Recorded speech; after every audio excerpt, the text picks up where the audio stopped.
Hey, Prime members, did you know that you could be listening to this episode and every episode of Funny 'Cause It's True ad-free on Amazon Music? That's right. Prime members get access to the largest catalog of ad-free top podcasts. To listen, download the Amazon Music app or visit amazon.com/FCIT. With Amazon Music, you get access to the most ad-free top podcasts. Avoid the ads and listen to your favorite podcasts ad-free with the Amazon Music app or by visiting amazon.com/FCIT. That's amazon.com/FCIT. If you struggle with anxiety or depression, let me start by saying you are not alone. Hers can help you find the support that you need. Through Hers, you can get access to real medical providers 100% online. The process is simple. No insurance, no doctor's appointments, no pharmacies, just mental health treatment. To get started, go to forhers.com/Elyse. That's forhers.com/ELYSE. Prescription products require an online consultation with a healthcare provider who will determine if a prescription is appropriate. Restrictions apply. See website for full details and important safety information. Lemonada.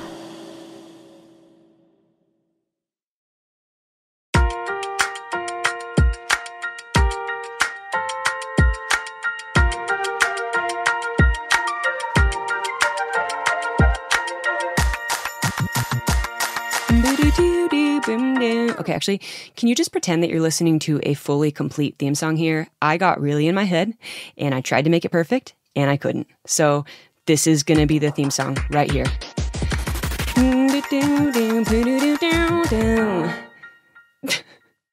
Hello, and welcome to another episode of Funny 'Cause It's True. I'm Elyse Myers. I am so excited to tell you that I am talking to Rainn Wilson today. If you don't know, Rainn played Dwight Schrute on The Office, and I guess I've just made it my personal mission to turn this podcast into like one giant Office tribute. I'm having the time of my life. And while that is enough for me to love Rainn because he played Dwight, this conversation really took my appreciation for him to a completely different level. We talk about religion, spirituality, and partnership in light of his new book, Soul Boom, Why We Need a Spiritual Revolution. So 2 things that are funny because they're true. Number 1, when my manager told me that we had booked Rainn, I was putting my makeup on for an award show that I was going to like in an hour, and I didn't really know that this information was coming. It took me by complete surprise, and I just immediately started crying, like really ugly crying. So if you want to watch that video, it's on my social media, and it's a good laugh. And number 2, when I tell you that this conversation has range, like we go from talking about putting drugs up our butts to religious trauma. So it's a good one. Okay, let's get into it. Rainn. Hey! I am so excited to have you here. Oh my gosh. The Office ladies were just raving about you. They were just like, oh my God, she's so great and her music and she's so funny and she's so real and she's so vulnerable. If that's real, that is so nice. It's very real and true. Not me literally calling Rainn a liar, like 5 seconds into the conversation. I thought about this not only through like this whole conversation, but the next day I messaged my producer like 2 voice memos about how I couldn't believe this was how I responded to him complimenting me. I will never forget this moment and how I feel like I ruined it. Well, thank you so much. My husband's bringing me my ADHD medication so I can focus while we talk. Okay, I'm going to take one of these really quick. Thank you. You know what works faster? You grind them up and snort them. I love that. Or you can, never mind. Or you can put them in your butt. Okay, great. Okay. I've never started a podcast with someone taking their ADHD meds at the top. Shouldn't you have taken them like 20 minutes ago? I should have, but there's a national Adderall shortage. I don't know if you've heard about it. I've heard it's about ruining that. lives. I've heard about that. Yeah. That's why I said you can put it up your butt, because my brain is not focused yet. But yeah, so there you go. There's enough information. You can put it up your butt. Any pill. What is happening? You can put up into your anus, Okay. you know. Stevie Nicks used to have cocaine blown into her anus through a straw when all of her other... Wait, there's a name for that. Oh, there is? Yeah, I've learned from the show You. It's called a booty bump. A booty bump? Ah. Okay. Very good. What is happening? The more you know, Rainn. When I woke up this morning, did I think I'm going to talk to Rainn Wilson about putting medication up a butt? No, I did not. But is it happening? It sure is. Okay, so I want to kind of go back kind of to the beginning of your career and like pre-office, how you got into this world. Like, you are such an incredible actor, and I really wanted to know if you have always wanted to do this. Like, if you came out of the womb and you're like, I am going to be an actor as like a small child. Well, there's an interesting story around that.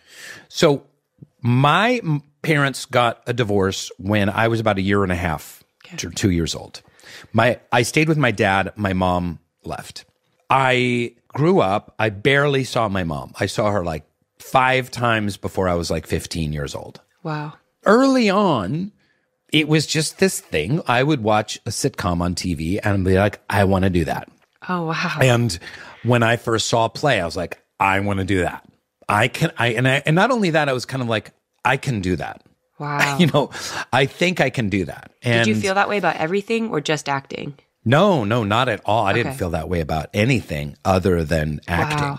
Wow. I was obsessed with sitcoms, like then sketches like Monty Python and Saturday Night Live, and just reenacting comedy sketches. And it was absolutely my life. And then I started taking acting classes. And, when I told my dad in high school, like later on in high school, I was like, hey, I want to be an actor. My dad was a little bit weirded out. Really? And he'd always been very supportive of me in doing the arts, but he was weirded out. I couldn't figure it out. So then I started to get to know my birth mother better. Her name is Shay. I said to her one day, I was about 18 or 19, why did you guys get a divorce?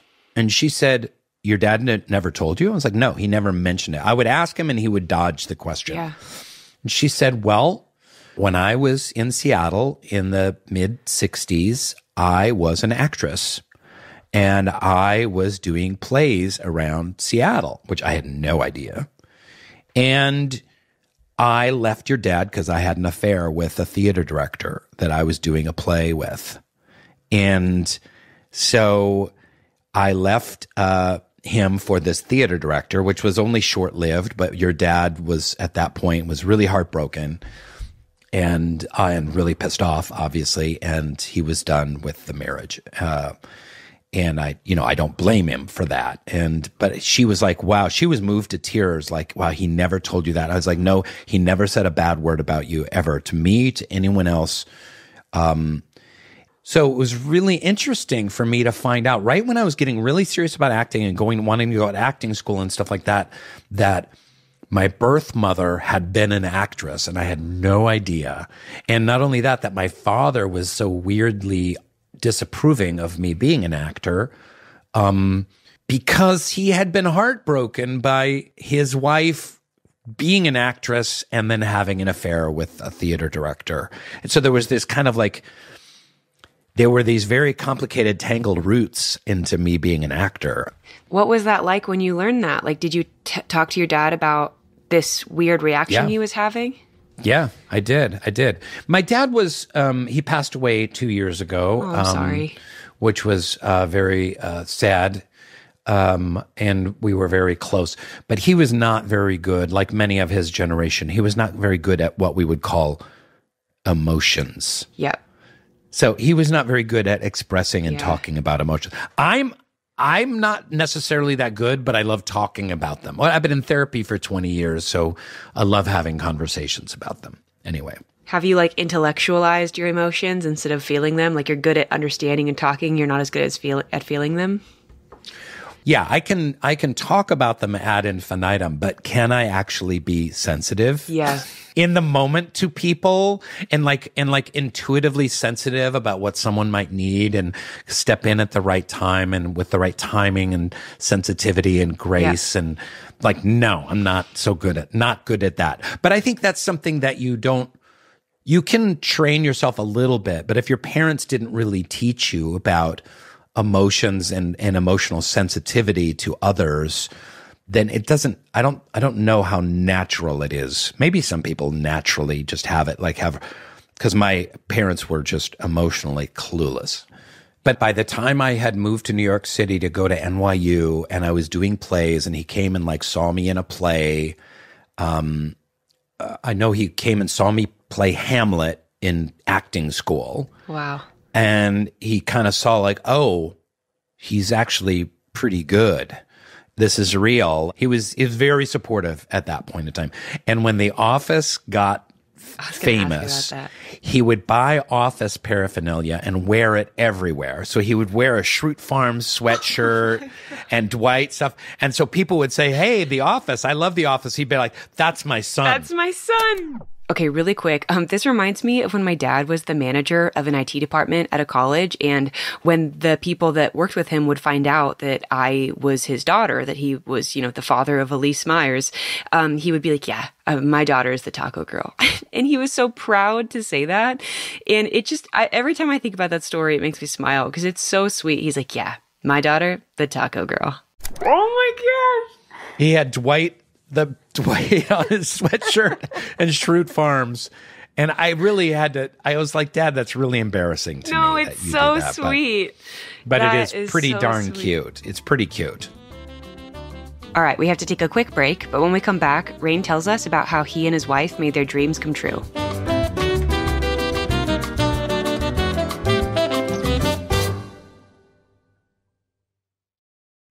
So I had no idea about this. Apparently, Amazon Music lets you listen to podcasts totally ad-free if you're a Prime member.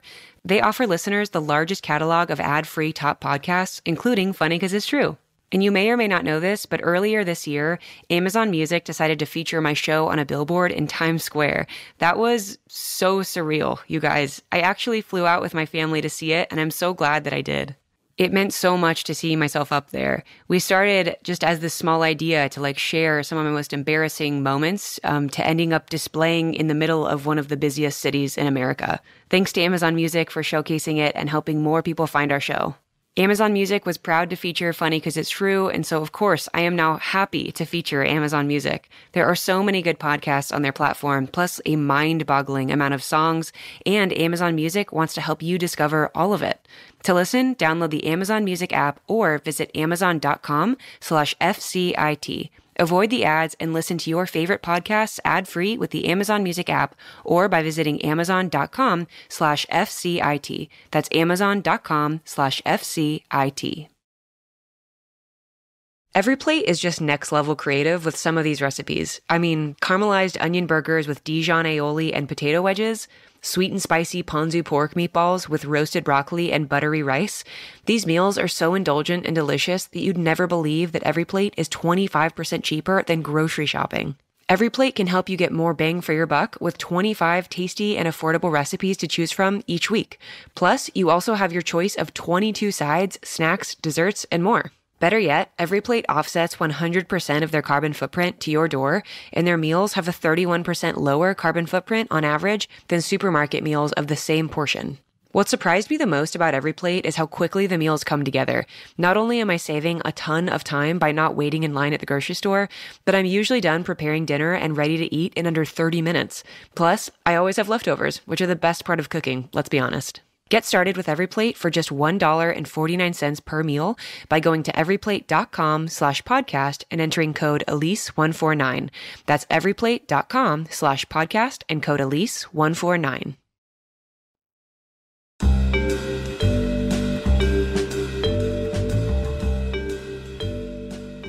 So you said you went to NYU for acting? Yeah. What happened between then and booking The Office? What did those years, how many years was that? Oh my God. How much time do we got here, Elyse? As much time as you'll give me. Okay, yeah. It was, yeah. So first of all, I had an amazing time at NYU. It was a 3-year intensive program that really taught me so much about acting. I'm so grateful for those years. And because I had a lot of talent, but it was very raw, and I had a lot of bad habits as an actor. One of them being this whole emotions thing and not being very good at emotions. It doesn't help you as an actor to not be good at emotions, and to be disconnected from your emotions, not so helpful. Ironically, it helped you very much as Dwight, I would say.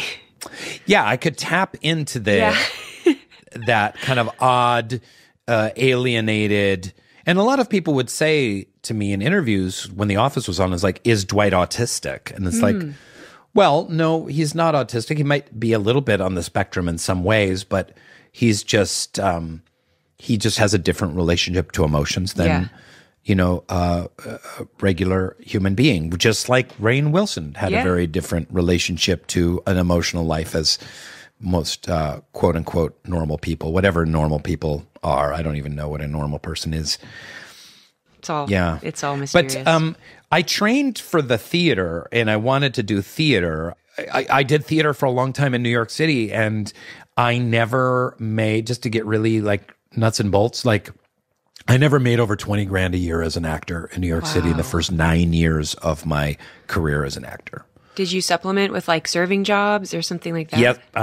I waited tables. I had a moving company. I bought a van. In fact, my wife and I, when we got married in 1995, we got a couple grand in gifts for our wedding, and I took 1,200 of it with her blessing and bought a van. So I was a man with a van and a moving company. That's so cool. Because it was a That's so cool.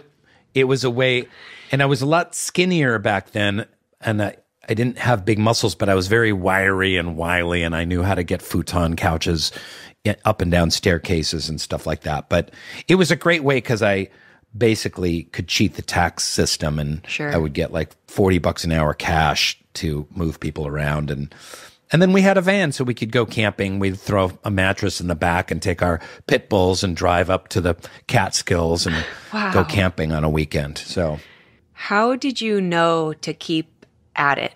Because that's a very common experience of a lot of people I've talked to in your industry, is like it took 10, 15, 20, like just so many years. How did you know to keep doing it and not give up? Yeah, it was 14, 15 years before I got the office of me acting. And I was very fortunate. There was a show I got right before The Office called 6 Feet Under that was on HBO, that I had a really nice featured role there that kind of helped people discover me.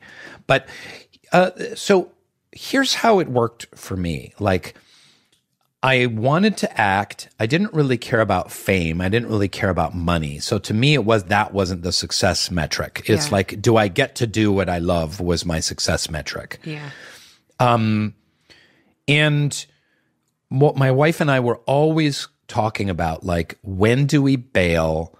She started as an actor and then became a performance artist, and then loved the writing process, and now is a fiction writer and writes short stories and stuff like that. So she had kind of turned more to writing, but we would constantly have these discussions like, when do we pull the plug? When do we bail on all this, like pursuing a quote unquote career, and just go back to Seattle or go to Portland or Minneapolis, places that we were from or we had worked, and just, start a theater company or teach acting on the side, or, try and get jobs in little theaters and just get a different, have a day job and, acting on the side or something like that. Like, when do we do that? Like, and we looked at that very seriously for a long period of time. But when I would look at my life, I would realize that every year I had just gotten just a tad bit more work than the previous year, or a tad bit better job than the previous job. So there was this kind of very long, slow process that was taking me toward my goal, which was to pay the bills as an actor and not have to wait tables and not have to drive people's futon couches around in my van. So I seemed to always be headed in the right direction. Yeah. So that was just enough, like, I'll just do another year. And it was like, I just got a little bit better job this year than I got last year. I got a little bit better agent this year than I had the last year. I'll just stick with it a little bit longer. And I'm so glad I did. What was it like to have your wife's support? Because do you think you would have kept with it as long as you did without her support? Or would you like... I would have no career without my wife's support. Wow. I really would have nothing without her support. And I people say that, but I really, truly mean that, because first of all, she didn't really care about me earning a living. She didn't have this kind of thing like, well, you need to be earning all this money. Yeah. There was nothing like that. It was like, we want to follow our dreams as artists. Oh, wow. And we want to support each other while we're following our dreams as artists. And no one loved and supported me more. We went through a lot of hard times. We went through a lot of ups and downs, but she just would always, believe in me and say the right thing at the right time and give me the right support in the right way. I feel literally the exact same way. Like, before all of this stuff happened for me, my husband, like weeks before, had said, we've been doing so much for me. For my husband's talking here, and like he's like, the next 10 years are the year of like Elyse, and I love you, and I want to do everything I possibly can to like be the like arms that are like holding you up. And he stays home with our son, and I literally couldn't do this job without him. Yeah, humans do really well in partnerships. Yeah. And we need support, and we're flawed, and life is a difficult struggle, and it doesn't have to be a partner. It can also be a community. It can be a friend group. It can be, but we need support and we need help, and we can't do it alone. And we live in this weird Western world where it's like, pull yourself up by your own bootstraps. And it's like, no, we're vulnerable and we're flawed and we've got issues and we've got doubts. And whether you find that in a friend group community or your church community or, in a partnership, but, we got to help each other. And this is the core kind of spiritual issue that we're facing right now in this mental health crisis. Is screens have isolated us, and contemporary society have isolated us. Political division has isolated us. There's all these ways that we're just getting lonelier and lonelier. And, when we actually need support more than ever. Did you find that being in a cast that was so close-knit and together, like, do you feel like that fulfilled something in you that you didn't expect when you went onto the cast of The Office? Yeah, it was this other family. I mean, we all talk about it that way. Like, I had and have a second family. Wow. It's really pretty extraordinary. And, no matter what I'm going through, like, I can call pretty much anyone in the office and talk to them about what I'm really going through or struggling with or whatever, and get so much support and love in a way. And they know me. We grew up together. I mean, I was older. Some of them were very young, like John and BJ and Mindy were very, very young when we started, for instance. How old were you when you started? I started The Office. I was like 38. Oh, wow. 39. So really, when it got famous, I was in my 40s. When The Office took off, I was already in my 40s. Love that. I was a late start, a late bloomer. But yeah, like, I can call Angela and Jenna and just share anything that I'm going through, and, or anyone in the cast, really. So I was talking to Brian Baumgartner, and he shared that when he was kind of figuring out Kevin, he made some creative decisions that were specific to his character that he just, it wasn't written in the script. He just decided that, Kevin can't rotate at the hips. He said, Kevin would be a person that if someone calls his name, his whole body has to turn, because that's just how Kevin reacts to things. And nice. That was so mind-blowing to me, because I am so good at improving things. I don't know if I could act and feel the freedom to read a character and be like, okay, this character doesn't turn at the hips. So I'm wondering if there's anything from Dwight that you put in that was not given to you, but you put into the character yourself. Well, I will say that I saw Brian act in the theater. He was a brilliant theater actor and went to theater training school. And I think that's one of the things that theater gives you, is that kind of it's more than, acting is more than psychology. Acting is also this physical thing. You're using your body and you're expressing in your body, and you need to find things in your body. And we're body creatures, we're creatures not just of the intellect or psychology. And So that's the kind of thing like that. That's beautiful that he shared that. That's kind of a theater actor way into a character. I would say, what would I say around Dwight around that? I would say that I always if I needed to find Dwight as a character, I would always kind of stiffen and lengthen my neck. And if you notice something about Dwight, he has a kind of a robotic, a very ramrod neck. Even watching you do it now, it's really funny. That allows him to see the world in a certain way. Rainn literally just transformed into Dwight right before my eyeballs. That was so crazy. It's almost like a weird bird or something like that. It's kind of an ostrich kind of thing. And if I was ever needing to kind of find the character, I would kind of go to the neck. Wow. And how he sees the world. It's like a physical trigger to get your brain there. Yeah, exactly. And there's nothing relaxed about Dwight's neck and upper body. Oh, There's nothing mellow. There's nothing, his rigidity, his physical rigidity is mirrored by his kind of mental rigidity because he has rules. The world works according to the Schrute rules. Learn your rules. You better learn your rules. If you don't, you'll be eaten in your sleep.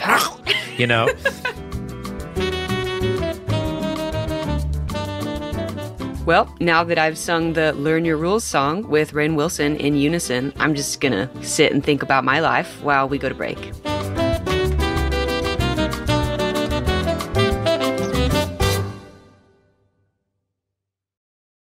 When you're working on reducing your anxiety or depression, it can be so overwhelming just trying to figure out where to begin. My advice? Don't tackle it alone. There are people who can help you take a step back and assess your options, then find the best one for you. Hers offers access to mental health care that can support you in your day-to-day, including dealing with anxiety and depression. At forhers.com, you can get access to real medical providers who can prescribe trusted mental health medication if it's right for you. The process is 100% online, including free unlimited check-ins, provider messaging, and support along the way. Plus, to make things even simpler, you can get your first month of treatment for just $25 if prescribed. To get started, go to forhers.com/Elyse. That's forhers.com/ELYSE. Hers has helped empower so many people to find the best treatment for themselves, putting it back in your hands. Get started today at forhers.com/Elyse. That's forhers.com/ELYSE. Offer only available if prescribed. Prescription products require an online consultation with a healthcare provider who will determine if a prescription is appropriate. Subscription required. Additional restrictions apply. See website for full details and important safety information. Do you take a million photos and only let them sit in your phone for ages? Well, what if you could put all of your photos from random camera roll pictures to high-res wedding albums onto one gorgeous frame? You can now with a digital frame from Aura. Named the best digital photo frame by Wirecutter, The Strategist, and featured in hundreds of gift guides, Aura frames are guaranteed to make mom or grandma smile.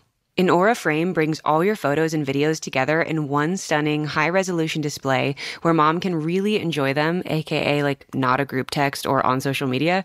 Aura lets you preload any frame with meaningful memories and a special message that will appear as soon as it's set up. Could not be easier. Plus, you can invite the whole family to add to the frame, letting people contribute their memories from wherever they are. Oh, and did I mention there's free unlimited storage? Right now, Aura has a great deal for Mother's Day. Listeners can save on the perfect gift by visiting auraframes.com. That's AURA frames.com. Use code Elyse to get up to $30 off plus free shipping on their best-selling Carver frames. This deal ends on May 14th, so don't wait. Terms and conditions apply.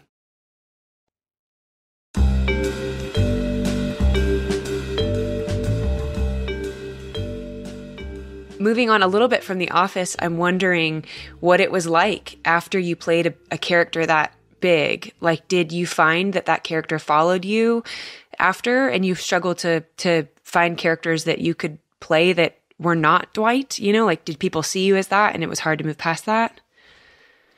Yeah, it's been a challenge, absolutely, a huge challenge that by and large, people see me as Dwight, and they see me as doing kind of broader comedy, and they don't understand that, I spent 10 years doing theater in New York where you play different kinds of characters. I would do Eugene O'Neill one night, and I would do an experimental play the next, and a farce the next. Like, actors are trained to do all of it, to do Greek tragedy and farce. And so it's been a challenge. The place that has been really wonderful is the world of independent film, where I've gotten to do some really wonderful roles in some beautiful projects that literally 17 people have seen.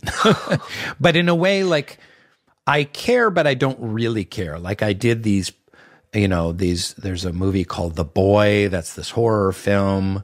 And there's this kind of thriller film called Don't Tell a Soul. And there's the Super and Hesher with Joseph Gordon-Levitt. And there's some wonderful independent films that I've gotten to do that have been, there's one called Permanent I did with Patricia Arquette, that I get to play all kinds of different roles. Like, I get to let my actor freak flag fly, from psycho killers to different kinds of weirdos to really dark characters. Wow. And so I've been thrilled. But, I'll always be known as Dwight for the most part. That's it's so rare that one gets to create kind of what I would call an iconic character. Yeah. It'll probably be on my tombstone. It's like the guy who played Dwight. But I've been so blessed too, because I've gotten to do all kinds of great other roles. And I do hope that people will ultimately see me as more of like, oh, he's a character actor. He can do lots of different kind of roles. Like John Lithgow he can do horror and a thriller, and he can play Winston Churchill, and he can be on Third Rock from the Sun, and I aspire to be that kind of actor. I think it is so cool that you are so versatile. Okay, I want to switch gears just a little bit, and I want to talk more about your book. When did you start writing it? Like, how long had you been thinking about wanting to start writing it before it kind of started going into the works? What did that whole process look like for you? Well, the origin of Soul Boom, Why We Need a Spiritual Revolution by Rainn Wilson, author of The Bassoon King and Soul Pancake, Chew on Life's Big Questions. Sorry, I'm just reading my cover. I love it. Is twofold. One is that I've always really been intrigued by spiritual journeys, spiritual paths, and spirituality. Just conceptually, growing up as a Baha'i kid, a member of the Baha'i faith, and Baha'is are always learning about other faiths and religions, and have a very wide-ranging kind of panoply of ideas that we embrace. But also because of what I realize now was kind of a mental health crisis that I was going through in my 20s and early 30s, where I really suffered a lot from anxiety. I had crippling anxiety attacks. I was really rendered ineffectual by my anxiety. I had depression. I had addiction issues, loneliness, alienation. And in the 90s, we didn't really have terms for it. People didn't talk about mental health crisis or whatever. You're supposed to just suck it up and kind of get through it. And so I didn't understand what I was going through. And I was like, when I realized like, oh, I really have an anxiety disorder. It wasn't until I was later in therapy, like 15 years ago, that I was like, oh, I have an anxiety disorder that I've been trying to medicate. Yeah. And it doesn't work. Guess what? Yeah. Spoiler alert. It's not great. And so the author Julia Cameron, who wrote the amazing workbook, The Artist's Way, she said, I love The Artist's Way. So for those that don't know, The Artist's Way is a workbook created by Julia Cameron that's meant to get you writing every day, and they're called your morning pages. And really, it's just meant to help you schedule your creativity. I'm currently writing a book, and the fact that I've been doing these morning pages every day for almost a year now has been so helpful for me. I'm not using a lot of that content, but it just helps my brain like create space to be creative. I think it's so genius. So if you haven't checked it out, I highly recommend it. Okay, back to Rainn. It's so beautiful. But she said, I came to spirituality out of necessity, not out of virtue. And I love that phrase so much. Like I needed to find spiritual tools to help me on my life. Yeah. Like this morning, Elyse, like I got up, I have a long driveway that's very sloped, and I walk up and down it really briskly. And then I went in and did a cold plunge. And then I went and meditated for 10 or 15 minutes. And I don't do that because, I'm so arrived. I'm so spiritual. Ooh, I'm so wise. Like, no, that's bullshit. I do that because to function in my life, I need to do that. I need to get in my body. These are tools that I have learned to use that help ground me and just give me a solid foundation. If I want to just have an average day, that just brings me to average. That's why I created Soul Boom. Just ideas that I've been ruminating over for the last 20 or 30 years that were important to me. And then lastly, I'll say that not only important to me, but I think are important to the world, because I think people have been, and rightfully so, kind of jettisoning spirituality and faith so much. And I get it, because there's so much bad about contemporary religion these days. But I say we've thrown the spiritual baby out with the religious bathwater, because there's a lot of positive, beautiful things about faith, belief, spirituality, and even religion itself that humanity could really use at this very, very difficult juncture that we're in. I can't tell you how much I relate with that, because as I found myself really caught up in the Christian church that I kind of accidentally found myself in and was studying, and then going so far the opposite way because I was so hurt by it, by the people in it. And I was like, absolutely not. I want nothing to do with that. There was so much of me that I lost with it that I did like. That's where I had to really find the middle ground, because it isn't just black and white. Like, how do I reconcile what I need versus like what I didn't from faith and spirituality and religion and the doctrine and the rules? Like, you know what I mean? It was very hard for me to really sit and think, and I had to be very present in my body, and I had to be very honest with myself of like, what is my pride talking? Like, what does my family need? What are we missing personally? Like a spiritual faith? Like, is there something out there that I'm not connecting to because people have gotten in the way of that, of me being able to see and feel and encounter that? Like, there's been so much back and forth of me that's like having to sort through that. And it's unfortunate that human beings can kind of get in the way of all of it. Yeah, the faith community. First of all, you're singing songs. Yeah. Do you miss singing songs with big groups of people? Yeah, the music. That's really awesome. Yeah. And really super uplifting and important. And they should have secular sing-alongs, Their concerts. It doesn't have to be in church. You can just get together and be singing about love and life, and, singing together is powerful. But, being part of a group that is where the intention of the group is transcendent in the sense that the intention of the group is we are longing for and expressing something about something more than our grimy little human needs. Yeah. That there's something more to this life than this physical life than just kind of eating, drinking, pooping, having sex, buying things, and dying. And to be part of that kind of community, with support and love and transcendence is really, it's special. It's beautiful, and it's rare. Yeah. But there has been so much negative issues around so many of the organized religions that I understand people being like, I don't want anything to do with organized religion. And they're just like, ugh, and have that kind of reaction. And I get it.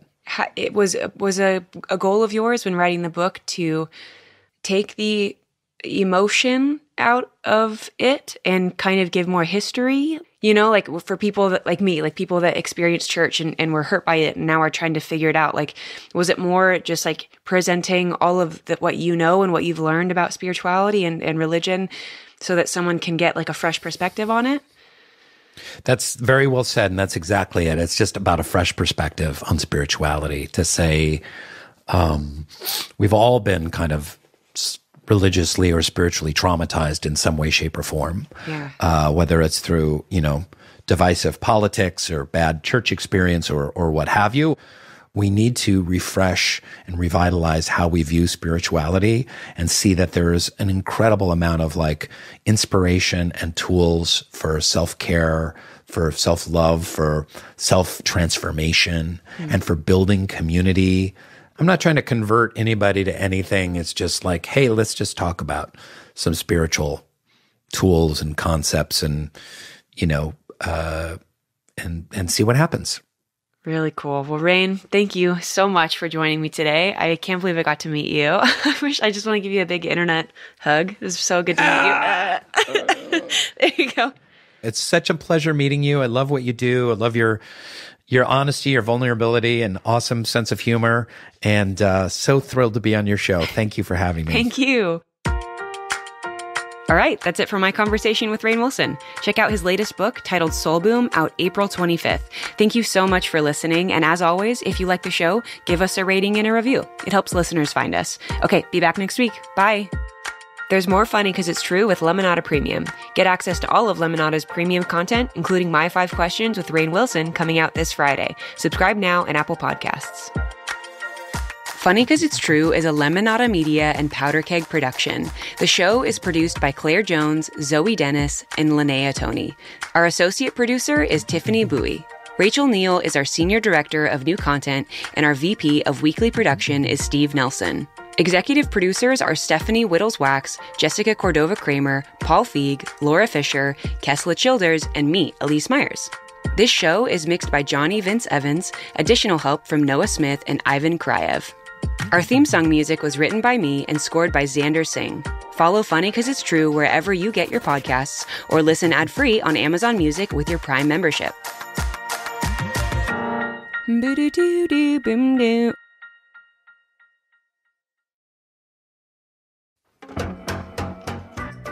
Hi, my name is Kelsey McKinney, and I'm the host of Normal Gossip, a show that is now back for its 4th season with Radiotopia. Normal Gossip is a show about the petty, the ridiculous, and the strange stories that surround us in the world, and the way that we share those stories with each other. In the top half of the show, Normal Gossip investigates how gossip functions in the world and how we use it for good, for evil, and for neutral. The stories are sent in by listeners, anonymized, and retold to a guest who is asked to weigh in on the actions, beliefs, and decisions made by the people in the stories. We have a great time on this show, and if you love mess, please come join us.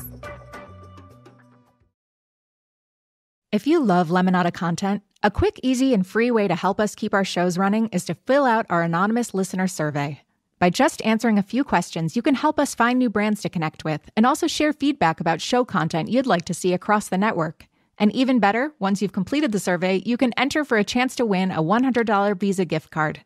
The survey is short and sweet and will help us play ads you don't want to skip and also keep bringing you content you love. Just go to lemonadamedia.com/survey. Survey. Survey. Survey. Survey.